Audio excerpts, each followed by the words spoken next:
Jai Hind class 12 student. Once again welcome you all in the chemistry class. Today we are going to discuss NCERT questions of chapter number first, that is our chapter first, that is chemical reactions and equation. Chemical reaction and equations. Okay, so now we have to discuss the chapter number first NCERT questions. I hope that you have NCERT and you are able to write down the questions itself. आपके पास PDF है, आप उससे questions को देखिए. I don't have NCERT at this time, but I will share the PDF with you in which all the questions are there. So, okay, so I am not going to discuss the question on the board. I don't have marker today, so I will discuss all the questions here. Okay, first of all we will discuss all the in text exercise question. In text means जो आपके pages में कहीं कहीं पर blue box blue line questions दिए हुए हैं वो हम डिस्कस करेंगे. Then we will discuss the last exercise जो आपकी मेन टेक्स्ट बुक एक्सरसाइज है. Okay, so if I am talking about the first question that is on page number 6 of NCERT. Page number 6 पे first सबसे पहले questions दिए हुए हैं और आपका फर्स्ट क्वेश्चन है why should a magnesium ribbon is cleaned before burning in air. So I think that this question we have already discussed, that why should you magnesium ribbon be cleaned. Clean क्यों किया जाता है? Because we have to remove the protective layer of MgO from the surface. आपको पता है answer number first हम discuss करें, हमको पहले भी कर चुके हैं. मैग्नीशियम जो रिबन होता है in the presence of atmosphere it will form a coating of oxide. Means magnesium oxide की एक कोटिंग बना लेता है. So we have to clean this, we have to clean this because we have to remove this layer. अगर हम इस layer को remove नहीं करेंगे so a reaction will not takes place. तो इस लेयर को रिमूव करने के लिए we have to clean our magnesium ribbon. Okay, now next question is you have to write down the balanced chemical equation for something. Question number 2 मैं लिख रही हूँ आंसर नंबर 2. इसका फर्स्ट पार्ट है you have to write down the balance chemical equation. तो first में आपको दिया हुआ है hydrogen plus chlorine, it will gives hydrogen chloride. It will give hydrogen chloride. आपसे कहा गया है that you have to write down the balance chemical equation for this. I am not going to write down this question here. Answer मैं नहीं लिख रही because you very well know about this reaction. Again second question is same, b part is same. इसका b part में है barium chloride plus aluminium sulphate. It give barium sulphate plus aluminium chloride. We have already done it. Next है sodium plus water, it give sodium hydroxide plus hydrogen. आपको इसके लिए balance chemical equation लिखनी है. You can easily write it down. Again third question है आपका question number third of this blue line. You right a balanced chemical equation with state symbol for the following reaction. Now it is quite important. Important तो सारे हैं but ये कुछ अलग दिया हुआ है that you have to write down the balanced chemical equation with state symbol for the following reaction. आपको स्टेट भी लिखना है, आपको सिंबल्स भी लिखने हैं. अब आप देखिए इसमें हमारे लिए इंपॉर्टेंट क्या है. अब हम लिखेंगे कैसे. क्वेश्चन दिया हुआ है, मैं क्वेश्चन सिर्फ बोल रही हूँ. Solution of barium chloride. अब मुझे बेरियम क्लोराइड का सोल्यूशन दिया हुआ है तो सबसे पहले मैं क्वेश्चन की फॉर्म में लिख लेती हूँ, क्वेश्चन से लिख लेती हूँ that solution of barium chloride. तो बेरियम क्लोराइड का फॉर्मूला क्या होता है? BaCl2. This is present in the solid form so we have take its solution. Means aqua solution हमने लिया है. तो ये हो गया. जनरली जहाँ भी आपको सोल्यूशन दिया हुआ हो it means you are talking about the aqua solution. तो अब क्वेश्चन देखिए, solution of barium chloride and sodium sulphate in water. ये लिखा हुआ है, इसका सोल्यूशन किसमें है? वाटर का. Barium chloride plus Na2SO4. Solution of barium chloride and sodium sulfate in water react to give, ये दोनों को रिएक्ट किया जाता है to give insoluble barium sulfate. Barium sulphate मिला है insoluble. इट मीन्स आपको क्या मिल गया? precipitate. I already told you when two aqueous solution are mixed to give an insoluble product that is known as precipitate. तो आपको barium sulphate का क्या मिला है? precipitate. and the solution of sodium chloride. आपको किसका सोल्यूशन मिला है? NaCl. एक्वा सोडियम क्लोराइड का। तो अब आप देखिए बहुत बार पूछते हैं बच्चे that ma'am how we get to know that, कि हमें कैसे पता चलेगा स्टेट क्या है। So it is given in the question itself, सारी चीज़ें क्वेश्चंस में दिया है, बस मैंने उस क्वेश्चन को इक्वेशन फॉर्म में फ्रेम किया है। So this is your third question, और इसी के ही 2-3 पार्ट आपको दिए हुए हैं। Okay, now we move to the next question that is given on the page number 10। Page number 10 पे कुछ क्वेश्चन दिए हुए हैं, उसमें क्वेश्चन दिया हुआ है, फर्स्ट क्वेश्चन आपका है a solution of substance X is used for white washing. Next question दिया हुआ है पेज नंबर 18 पे, that a substance X was there, और अगर आप इसका सोल्यूशन प्रिपेयर करते हो it is used for white washing. Now just recall your all the classes, जल्दी जल्दी रिकॉल करिए क्या बताया था। वाइट वॉशिंग के लिए क्या यूज़ करते हैं हम, कैल्शियम हाइड्रोक्साइड सॉल्यूशन यूज़ करते हैं, और कैल्शियम हाइड्रोक्साइड किससे बनता है, कैल्शियम ऑक्साइड प्लस वाटर से। तो देखिए मुझे फटाफट आंसर मिल गया। क्वेश्चन था a solution of x is used for white washing, तो किसका सोल्यूशन हम यूज़ करते हैं, कैल्शियम ऑक्साइड का सोल्यूशन ही तो यूज करते हैं वाइट वॉशिंग में लिए। That calcium oxide solution is used for white washing, और जब आप कैल्शियम ऑक्साइड को वाटर के साथ मिक्स करते हो it will form calcium hydroxide. तो फर्स्ट पार्ट है you have to name the element X and write its formula, तो मैंने एक्स लिख दिया, एक्स मेरा क्या हो गया, कैल्शियम ऑक्साइड। सेकेंड पार्ट है right the reaction of the substance x named in first above with water, आपको एक्स की रिएक्शन लिखनी है वाटर के साथ, तो बता दिया मैंने, ये लिख दी रिएक्शन, वाटर के साथ लोगे कैल्शियम हाइड्रोक्साइड बन जाएगा। So I hope that this question is clear to you. Now next question is next question है आपका why the amount of gas collected in the test tube in activity number 1.7 double of the amount collected in the other, name this gas। ये question जब आप पढ़ोगे तो यहाँ पर activity का नाम आया है, and that activity is of electrolysis of water. क्या है वो एक्टिविटी, इलेक्ट्रोलाइसिस ऑफ वाटर। तो ये आपकी एक्टिविटी है इलेक्ट्रोलिसिस ऑफ वाटर की। इसमें आपसे पूछा गया है कि आपको जो हाइड्रोजन गैस, आप जब एक्टिविटी देखोगे आपको पता चलेगा, हमने 2 टेस्ट ट्यूब में गैस कलेक्ट की थी, एक ए टेस्ट ट्यूब में और एक बी टेस्ट ट्यूब में। तो उन्होंने आपसे पूछा है एक टेस्ट ट्यूब में सब अगर x मिला है तो दूसरे टेस्ट ट्यूब में हमें 2x अमाउंट ऑफ गैस मिलेगा। तो you have to name the gas which is present in the double amount and also assign the reason for it. तो आपको पता है आपको डबल अमाउंट में कौन सी मिलती है गैस, हाइड्रोजन। ऑक्सीजन अगर 1 मिला है तो हाइड्रोजन 2 मिलेगा, और क्यों मिलता है ये मैंने आपको ऑलरेडी बताया हुआ है, तो आपको वहां से आंसर लिखना है। Okay, so I hope that this question is clear to you. Now next हम आते हैं पेज नंबर 13 पे। We are on page number 13 questions. Page number 13 में है फर्स्ट क्वेश्चन आपको दिया हुआ है why does the colour of copper sulphate solution changes when an iron nail is dipped in it. Means आपको क्वेश्चन है, मैं इसे लिख देती हूँ। क्वेश्चन में क्या मैं लिख नहीं रही, सिर्फ इतना लिख रही हूँ, कॉपर सल्फेट सोल्यूशन है, copper sulphate solution it is of blue colour. When you dipped an iron nail, आपने इसमें क्या डिप्ट किया है, you just dipped a iron nail in it, आपने एक आयरन नेल को इसमें डिप्ट किया है। नाउ आपसे पूछा है why there is the colour in the change.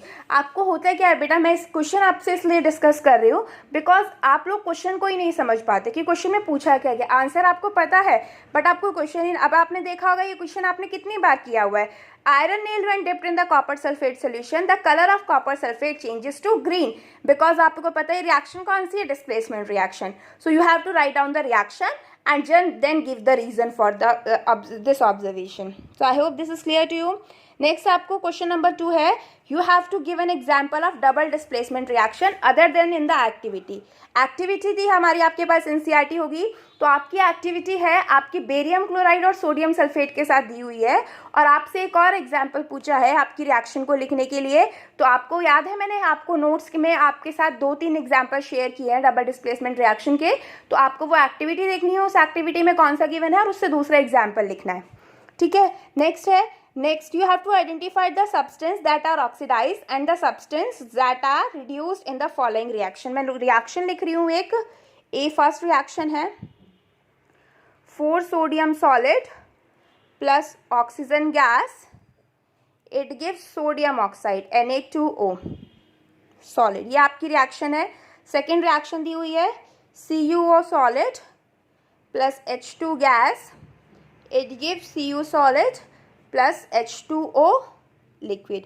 अब आपसे इसमें पूछा गया है that in the following reaction which substance are oxidized and which are reduced. तो अब आप फर्स्ट रिएक्शन में देखिए, इन यहाँ पर खाली Na है, यहाँ पर Na के साथ ऑक्सीजन ऐड हुआ है, तो सोडियम में ऑक्सीजन ऐड हुआ है, it means sodium is oxidize. तो यहाँ पे सोडियम क्या हो गया, ऑक्सीडाइज्ड हो गया. यहाँ पे रिड्यूस होता हुआ तो हमें कुछ दिख नहीं रहा है, तो हम रिड्यूस का नहीं लिखेंगे. हाँ, अगर किसी बच्चे ने ज़्यादा डिटेल में कुछ पढ़ा है तो वो बता सकता है, बट अदरवाइज हमारे सिलेबस में अभी नहीं है ये पढ़ना. सिर्फ इतना हम देखेंगे ऑक्सीजन के बेसिस पे. यहाँ पर आइए, ये मैंने पहले ही बताया कॉपर ऑक्साइड है, यहाँ पर कॉपर है, तो कॉपर में से ऑक्सीजन हट गया, तो इट मीन्स ऑक्सीजन के रिमूवल को हम क्या कहते हैं, रिडक्शन. तो कॉपर ऑक्साइड से कॉपर में जाना रिडक्शन है, तो यहाँ पर हम बोलेंगे कॉपर ऑक्साइड क्या हुआ है, रिड्यूस्ड हुआ है. उसके बाद H2 में देखिए, यहाँ पर H2 है, यहाँ पर H2O है, H2 में ऑक्सीजन ऐड हुआ है, तो हम बोल सकते हैं H2 क्या हो गया, ऑक्सीडाइज्ड हो गया. तो you have to write down this. आप अलग अलग लिख दीजिए कौन सा ऑक्सीडाइज हुआ है, कौन सा रिड्यूस हुआ है. So this is the question of in text exercise. अब हम आते हैं टेक्स्ट बुक एक्सरसाइज पे. फर्स्ट, सेकेंड क्वेश्चन और आपका third question. These are the multiple choice question. आप लोग इन्हें खुद ट्राई करेंगे करना. मल्टीपल चॉइस क्वेश्चन दिए हैं, बहुत ईजी MCQs, आप इन्हें ट्राई करिए. उसके बाद आपका क्वेश्चन नंबर 4 है, मैं सिर्फ क्वेश्चन ही अभी आपके पढ़ रही हूँ. क्वेश्चन नंबर 4 है, what is a balanced chemical equation, why should chemical equation be balance. बेटा मेरे पास बुक नहीं है, अदरवाइज मैं आपको क्वेश्चन दिखा देती मैं, ठीक है, मैं खुद एक फ़ोन में यूज़ कर रही हूँ. नेक्स्ट क्वेश्चन है, what a balanced chemical equation, why should chemical equation should be balance. तो आपको बताया हुआ है बैलेंस्ड केमिकल इक्वेशन क्या होती है और इक्वेशन को बैलेंस करना क्यों ज़रूरी है, that we have already discuss. Next question है, translate the following statement into chemical equation and then balance them. आपको स्टेटमेंट दिए हुए हैं, आपको उन्हें ट्रांसफॉर्म करना है केमिकल इक्वेशन में और उसे बैलेंस करना है. जैसे मैं लिख के दिखाती हूँ, ये मेरा क्वेश्चन नंबर 5 है NCERT, जो आपकी मेन एक्सरसाइज है, इंटेक्स नहीं है. क्वेश्चन नंबर 5 आपको दिया हुआ है बेटा, ये क्वेश्चन नंबर 5 में डिस्कस कर रही हूँ, फर्स्ट पार्ट ही डिस्कस करती हूँ. स्टेटमेंट है, हाइड्रोजन गैस, मैं पहले स्टेटमेंट लिख देती हूँ. Hydrogen gas combined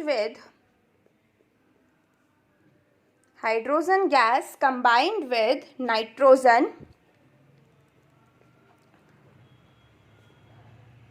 to form ammonia.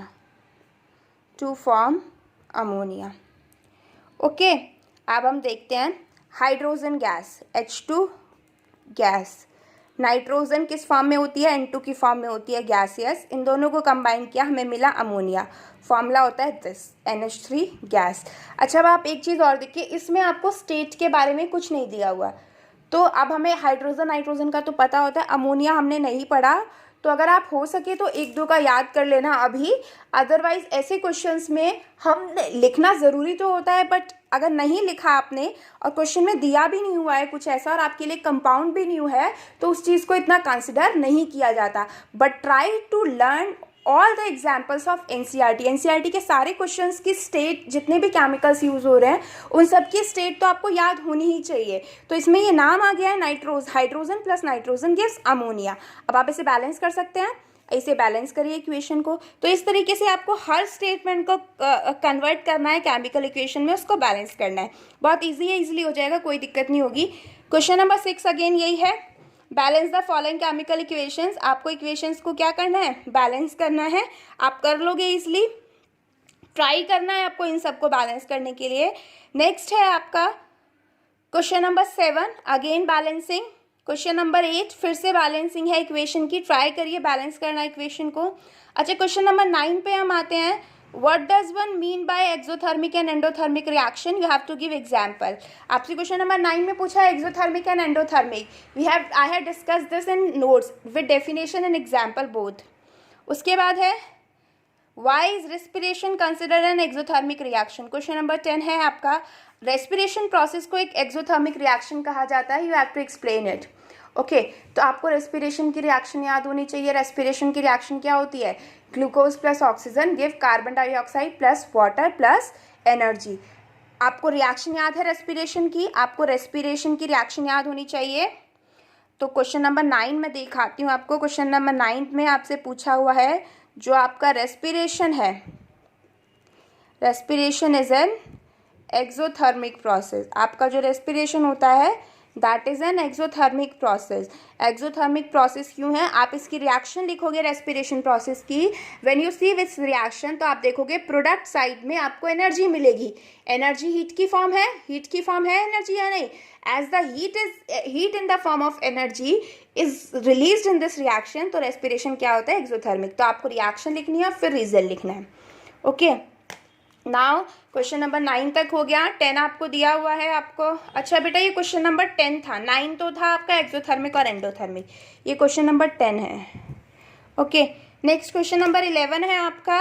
Y are decomposition reactions called the opposite of combination reaction?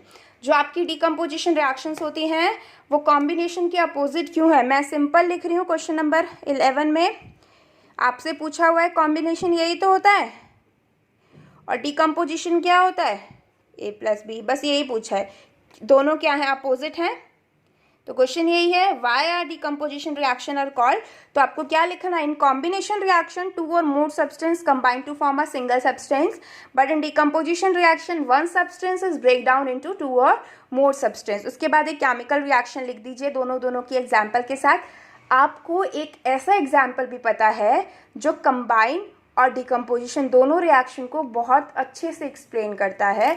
आप नोट्स में उस रिएक्शन को ढूंढिएगा। अगर आपने पढ़ी होगी, क्लासेस में वीडियोस देखी होंगी, तो आपको वो एग्जाम्पल ज़रूर मिलेगा। अगर नहीं मिलता है तो दोनों में अलग अलग लिख दीजिए, कोई मैटर नहीं करता। बट एक एग्जाम्पल, सेम एग्जाम्पल दोनों रिएक्शंस को बहुत अच्छे से एक्सप्लेन करता है, आप उसे ढूंढिएगा ज़रूर। ओके, तो ये हमारा क्वेश्चन नंबर 11 हो गया। 12 में हम आते हैं। Write one equation each for decomposition reaction where energy is supplied in the form of heat, light and electricity. Question number 12 में बेटा आपको एग्जाम्पल्स लिखने हैं डिकम्पोजिशन रिएक्शंस के। इसमें आपको तीन एग्जाम्पल लिखने हैं हीट, लाइट और इलेक्ट्रिसिटी के साथ। मीन्स आपको एग्जाम्पल्स देने हैं थर्मल डिकम्पोजिशन, फोटो डिकम्पोजिशन और इलेक्ट्रिक डिकम्पोजिशन रिएक्शन का। क्वेश्चन नंबर 12 हो जाएगा। 13, what is the difference between displacement and double displacement reactions? Write the equation for these reaction. Again जो आपको डेफिनेशन लिखवाई है मैंने रिएक्शंस की, उसमें आपको डबल डिस्प्लेसमेंट और डिस्प्लेसमेंट के बीच में डिफरेंस देना है विद एग्जांपल।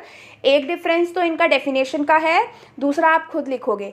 तो आप लिख सकते हो सिंपल कि डिस्प्लेसमेंट में एक ही डिस्प्लेसमेंट होता है, डबल डिस्प्लेसमेंट में दो आपकी स्पीशीज डिस्प्लेस होती है या नहीं? एक तो आपका डिस्प्लेसमेंट का डेफिनेशन होगी दोनों की। दूसरा डिफरेंस आप लिख सकते हो कि आपकी जो डिस्प्लेसमेंट है उसमें कौन सा होता है?